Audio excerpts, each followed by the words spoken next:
Shalom. I want to give all praises, honor, and glory to Yahweh, Ba'ashem Yahweh Shai, Ba'ashem Kodash.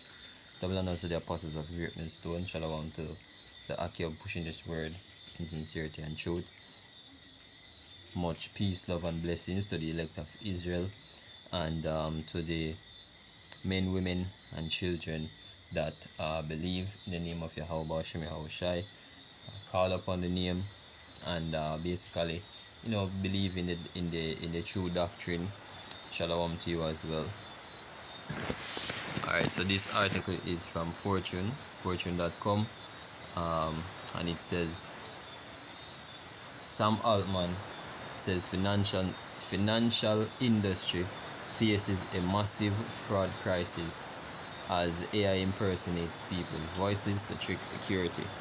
And just for edification's sake, for those who don't know, Sam Altman is the founder of OpenAI, which is the company that created ChatGPT and a list of other AI tools, but ChatGPT is the more popular one.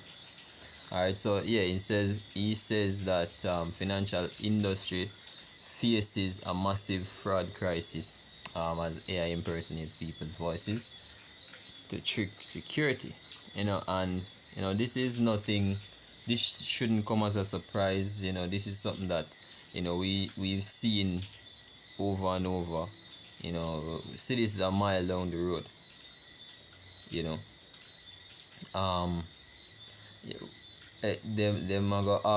Them always push the agenda, right? Part of the new world order is digital identity, right? So them gonna push that digital identity, or the need for a digital identity. As them say since 2020. Well, they don't really say it as much, but in 2020 them say you can't make a good crisis go to waste. And this is, as me say, it's not a new, it's a tactic they've always used. Problem, reaction, solution, or the Hegelian dialectic, as them call it, where them create a problem. Them want something, they want to get something done, or they want a law to get passed, or they want something to be. But if it happen just so, if them do it just so, it might have a little backlash or whatever. So them have to take them time, through different means, gradualism being one of them. Them have to take them time, so yeah, them want something for happen. Them create a problem, wait for the people's reaction, and then them come with the solution, which was already their intention from the beginning. Is me? So yeah, it's no surprise that this was going to happen sooner or later. But let's jump into the article. OpenAI CEO Sam Altman warned the financial industry of a significant impending fraud crisis because of the ability of artificial intelligence tools to impersonate a person's voice, to bypass security checks and move money. Okay, so basically he's speaking of the context that it is not happened yet, but it can happen or will happen in the future. And this isn't nothing new, really. What you have deepfakes. Deepfakes has been around longer than AI. There's other technology out there that people been using to bypass security. But as me said, because AI is the new fashion, it's a new trend, then basically I use it as a scapegoat in order to put it in the back of your mind. Say, yo, AI I got eventually put your money at risk, for lack of a better term, right? AI is gonna eventually put your money at risk. So by saying that, them can try to sell you the digital identity. right? Or the whatever. In Jamaica, it's the NIDS, right? That digital identity. Well, it's a physical card, but the framework for it will have a lot of digital application. Seeing meaning the card will be a universal identity in Jamaica. So you would no longer have to walk with a ID, driver's license, TRN, NIS, whatever else, right? That are gonna be a universal identification in a Jamaica. Seeing with whatever records, so like yeah, whatever you sign up for, whether you insure your car or you open a bank account, seeing eventually they're not gonna ask you for certain things no more. Them just gonna ask you for your NIDS. Seeing and based on how the NIDS technology works, there's a 9-digit identification number that goes to every individual. Every individual has a unique number, and that number stays with you from birth till death. Right? I remember an article came out in one of the leading tabloids in Jamaica, uh, and they call they it was about the NIDS, and them it was titled, the article was titled "From Cradle to the Grave." Seen, or maybe not titled, but that was mentioned in the article, "From Cradle to the Grave." You see me? So from your birth till your death, what I mean, that number remains unique to that one individual, right? It will never be um, repurposed or given to anybody else at any point in time. Seeing, you will always have that number will always belong to that individual. So um so okay. Right, so yeah, so that's gonna become the new um identification out here in Jamaica, and other countries around the world have adopted similar technology. Seeing, eventually all countries are gonna come to having a digital identity, a digital identification, and them really start to push the digital framework, digital infrastructure, the whole idea of things becoming digital and online based, that really started to flourish in 2020, 2019, 2020. When the C virus was going around, seeing, there was a lot of panic and a lot of scare, and they use it to sell the idea of digital, things happening digitally.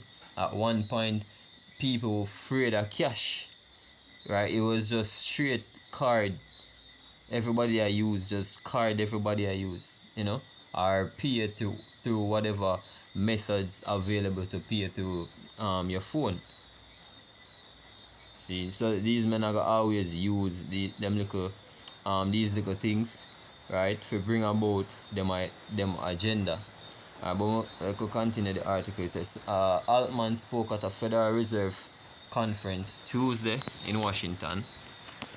Quote, "A thing that terrifies me is apparently there are still some financial institutions that will accept the voice print as authentication," Altman said. "That is a crazy thing to still be doing. AI has fully defeated that. Voice printing as an identification for wealthy bank clients grew popular more than a decade ago, when customers typically asked to utter a challenge phrase into the phone to access their accounts. But now, AI voice clones and eventually video clones can impersonate people in a way that Altman said is increasingly indistinguishable from reality, and will require new methods for verification." Um, Quote again, "That might be something we can think about partnering on," end quote.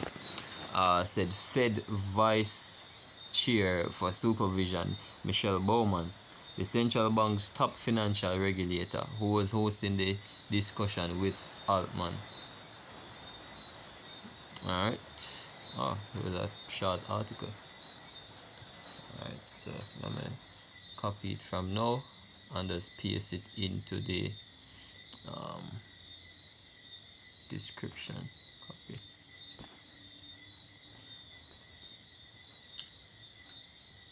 You can put it in the description of the video when we finish. Alright, so this is so like 2 Corinthians 2 and oh, 2 and 11. It says, lest Satan should get an advantage of us, for we are not ignorant of his devices. Right, we are not ignorant of the devil's devices. We are not ignorant of his plots, his plans. Right, we know. Right, we know. So like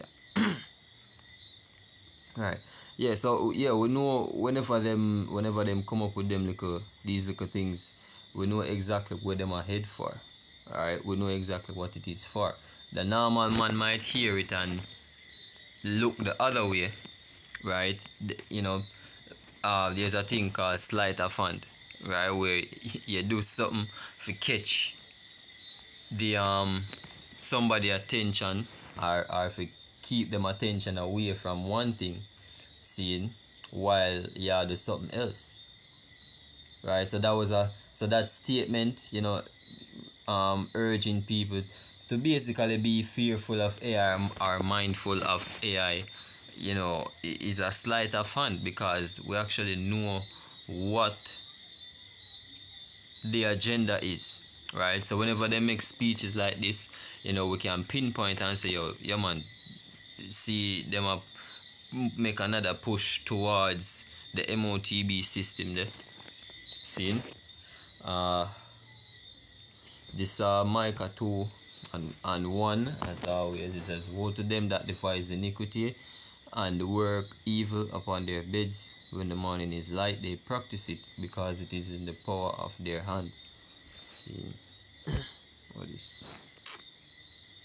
Get that out of here. Move.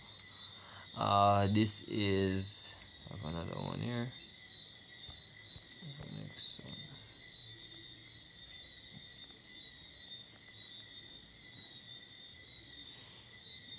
So we'll look for Psalms 21 and around 10.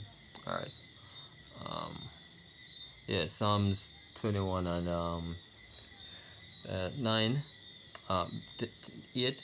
It says 7. For the king trusteth in Yahweh, and through the mercy of the Most High he shall not be moved.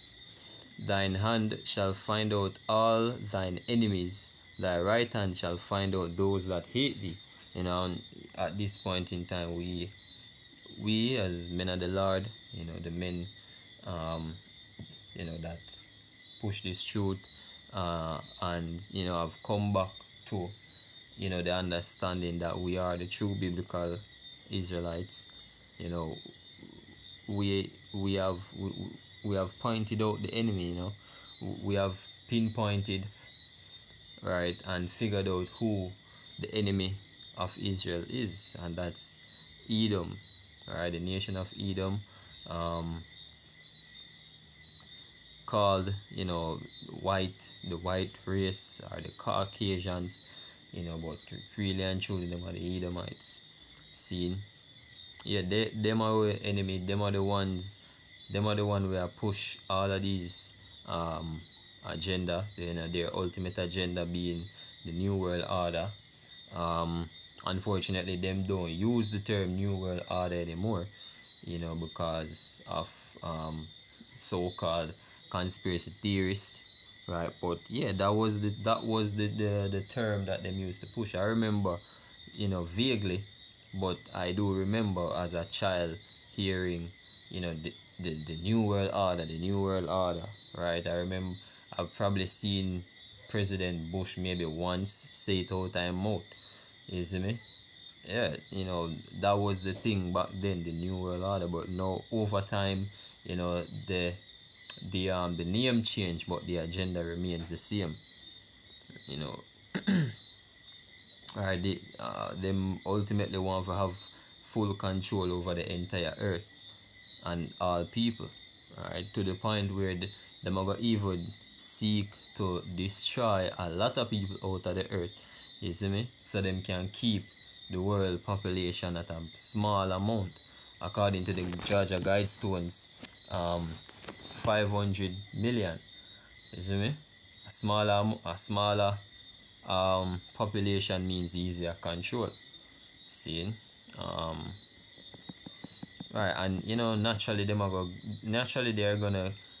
get rid of some people, because obviously them don't want um you know rebellious people within their new world order. See, them want them things to be harmonious somewhat. Yeah, obviously they want it to be harmonious, to work um how them envisioned it. See, verse 9, it says, thou shalt make them as a fiery oven in the time of thine anger. Yahweh shall swallow them up in his wrath, and the fire shall devour them. Their fruit shall thou destroy from the earth, and their seed from among the children of men. For they intended evil against thee. They imagined a mischievous device which they are not able to perform. Therefore shalt thou make them turn their back, when thou shalt make ready thine arrows upon thy strings against the face of them. Alright, now we are staying in Psalms, and just bring out could just go to Psalm 64. Alright. Psalm 64 and 1 says, hear my voice, O God, in my prayer. Preserve my life from fear of the enemy. Hide me from the secret counsel of the wicked, from the insurrection of the workers of iniquity, who whet their tongues like a sword and bend their bows to shoot their arrows, Salakia, even bitter words, that they might shoot in secret at the perfect. Suddenly do they shoot at him and fear not. They encourage themselves in an evil matter. They commune of laying snares privily. They say, who shall see them? They search out iniquities, they accomplish a diligent search, but the inward thought of every one of them and the heart is deep. Alright, right, them, search out iniquities, them commune of laying snares. Alright, a snare is a trap. See, so in secret, them lay traps for basically catch men. See, ultimately, as the scripture said, them goal is to just get rid of a certain amount of people, and us, the Israelites, the children of Abraham, Isaac, and Jacob. Seeing, we are not in their new world order plan. See, so obviously we are part of that number that them plan to get rid of. Once them reach a certain point in them plans. Seeing, yeah, yeah, that's it. But hopefully this lesson was edifying. As I say, I drop the link to the article in the description. It's a very short article still. So yeah, shalom.